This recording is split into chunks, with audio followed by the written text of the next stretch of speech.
Yo guys, waktunya kita menamatkan novel OP Dragon kita ini. BTW, kalian jangan nanya ya, jilid atau volume 31. Ya, kemungkinan nggak akan ada. Jadi nanti admin bakal bikin versi saya sendiri. Bisa dibilang fanmade lah ya. Oke, semoga kalian suka. Tanpa basa-basi lagi, let's begin. Hades menatap Lilith dari kejauhan. Di sana, dia memerintahkan bawahannya yang bernama Verin untuk tidak menyentuh Lilith.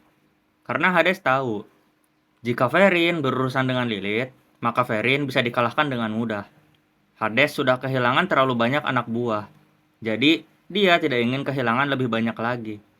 Di sisi lain, Verin sebenarnya mau menyerang Lilith, namun perintah Hades tidak bisa dia lawan.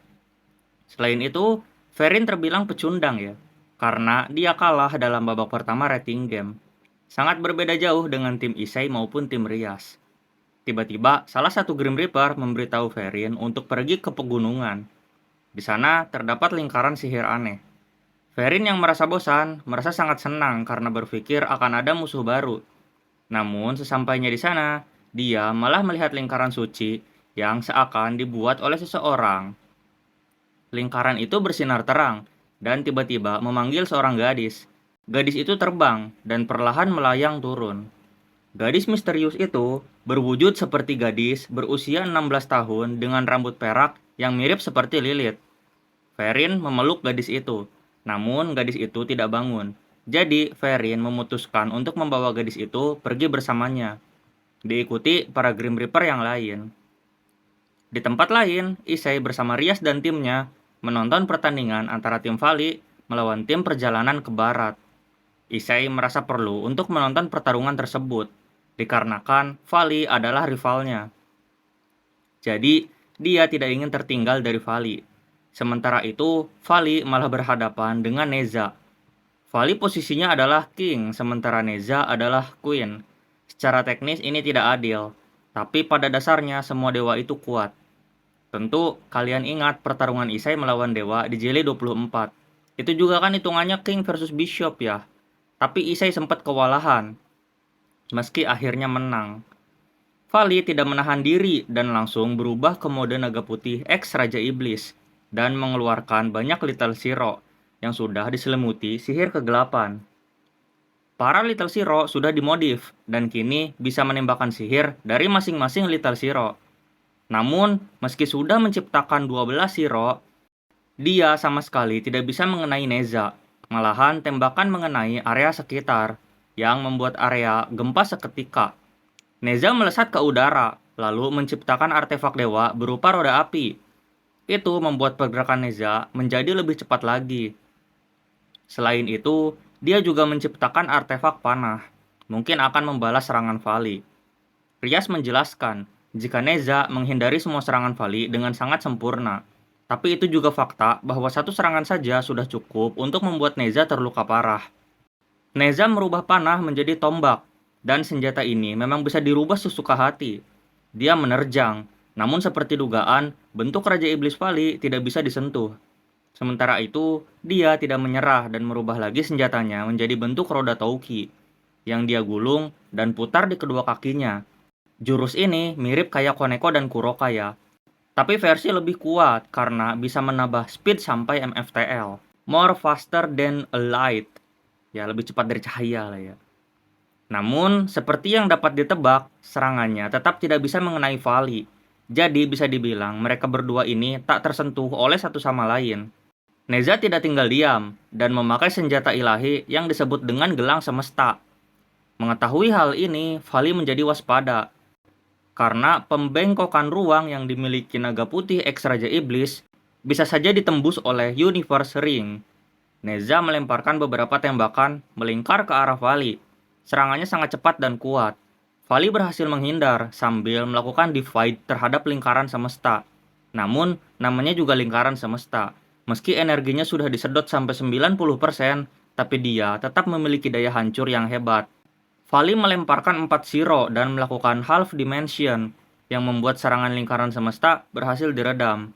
Namun tidak disangka, Neza sudah berada di samping Vali. Vali terkejut dan melakukan manuver, dan Neza melemparkan tombak suci, diikuti serangan lingkaran semesta sekali lagi. Vali mengerahkan kedua belas hero untuk melakukan divide dan half dimension. Namun tetap saja, terlalu banyak serangan yang mengarah kepadanya. Vali membentangkan kedua belas sayap Lucifer miliknya. Vali melakukan kompresi divide, kemampuan gabungan dari half dimension dan juga divine dividing, membuat semua hal menjadi hening seketika. Kedua serangan kombinasi Neza berhasil dihentikan oleh Vali, yang membuat Neza menganga saking terkejutnya. Karena dia yakin sekali Vali tidak akan berhasil menghindar, namun dugaannya salah besar. Vali langsung menembaki Neza dengan berbagai serangan. Serangannya kuat, juga dilapisi dengan divide. Jadi, selain menyerang, Vali juga berusaha melemahkan Neza. Neza tidak tinggal diam, dia mengeluarkan satu lagi senjata. Dah banyak bener senjata lu. Neza mengeluarkan kain merah pembelok. Ia mementalkan kembali serangan ke arah Vali. Namun, Vali juga mementalkan kembali serangan ke arah Neza. Neza terus berusaha membelokkan serangan, namun Vali juga malah melesat maju, memperdekat jaraknya antara dirinya dan Neza, membantu para Shiro yang menyerang Neza. Dari jarak dekat, Vali menembakkan aura Raja Iblis yang sangat besar, membuat pembelokan terlambat dilakukan, serta divide diberikan pada Neza. Serangannya terbilang sangat fatal dan membuat sebagian besar baju Neza itu robek. Scene menunjukkan arena sudah hancur lebur, dan kini hanya tersisa perairan saja.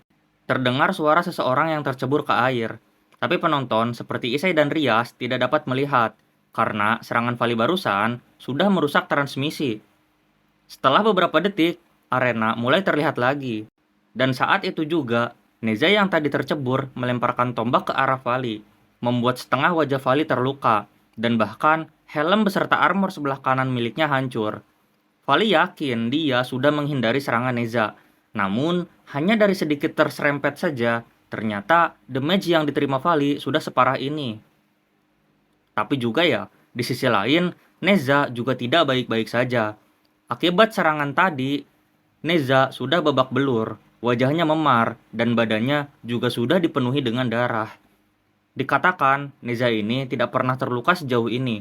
Musuh-musuhnya tidak mampu menyerang Neza. Tapi, begitupun Vali. Bentuk Raja Iblis ini sangat sulit untuk dipenetrasi. Neza mulai melayang pelan. Lingkaran semesta, tombak surgawi, dan kain pembelok sudah siap dia gunakan lagi. Penonton terkejut, karena ketiga senjata itu barusan sudah dihancurkan oleh Vali. Namun, Neza mampu untuk memperbaiki semuanya dalam hitungan detik. Neza memuji Vali karena sudah memberikan damage yang begitu banyak. Di saat Vali hendak maju, seekor kadal bernama Yulong menyemburkan api ke arahnya, lalu kabur begitu saja. Vali bingung dengan tindakan kadal itu. Namun, dia menyuruh Fenrir untuk mengejar Yulong dan mengalahkannya. Fenrir menuruti perintah Vali. Ia melesat untuk mengejar Yulong. Yulong terus saja kabur, sementara Fenrir berusaha untuk mencakar sambil berlari. Namun, Yulong dengan lihainya menghindari serangan Fenrir. Di sisi lain, rupanya isi hati Yulong sedang menjerit. Dia sangat takut pada Fenrir dan ingin menangis saja. Dia tahu jika bahkan MC sekarat akibat serangan Fenrir. Yulong bermanuver menghindari serangan Fenrir dan malah balik menembakkan api ke arah Gog-Magog, sang golem. Serangan itu efektif untuk menenggelamkan Gog-Magog. Di sisi lain, Wukong menghadapi laju dari Biko dan juga Arthur. Pada dasarnya, Biko juga adalah seorang dari keturunan Wukong. Jadi bisa dibilang Wukong ini sedang orientasi pada penerusnya. Biko memakai tongkat suci miliknya, memanjang, melebar, dan juga membesar. Dia sesuaikan untuk menggapai posisi Wukong. Namun percuma, Wukong dengan mudah menghindar. Tapi Arthur juga sudah siap menyerang dan menebaskan pedangnya berkali-kali. Tapi tetap saja, Wukong dengan santainya menghindar. Wukong membalas dengan serangan kecil, tapi itu cukup untuk mementalkan mereka berdua ke belakang. Arthur membelah dimensi, dan Biko menyerang ke arah dimensi yang dibelah, membuat tongkat Biko tiba-tiba ada di belakang Wukong. Tapi itu percuma, Wukong malah membalas serangan tongkat dan membuat tangan Biko bergetar akibat beradu serangan dengan seniornya. Di sisi lain, penyihir cilik favorit Issei juga melawan salah satu tim perjalanan ke barat, yaitu Zubaji. Namun nampak jelas, Zubaji menang telak. Dan terakhir ada Kuroka yang melawan Sa Wujing. tapi Wu Jing hanya menahan tanpa bergeming. Kembali ke Biko, Wukong mengatakan jika perjalanan Biko masih jauh dan jelas penuh keraguan. Biko memakai jurus cloning dan menyerang dari segala arah memakai klon miliknya. Namun, Wukong dengan mudah menghancurkan 90% cloning. Tapi, beberapa yang tersisa tetap menyerang, namun dihindari dengan mudah oleh Wukong. Arthur juga membantu serangan, tapi Wukong terbang ke udara dan memunculkan puluhan cloning. Nampak jelas kemampuan mereka sangat jauh di bawah Wukong. Ini kok admin jadi pesimis ya, tim Vali bakal menang. Sementara itu, para cloning Wukong tidak hanya mengincar Biko dan Arthur, namun mengincar Kuroka juga.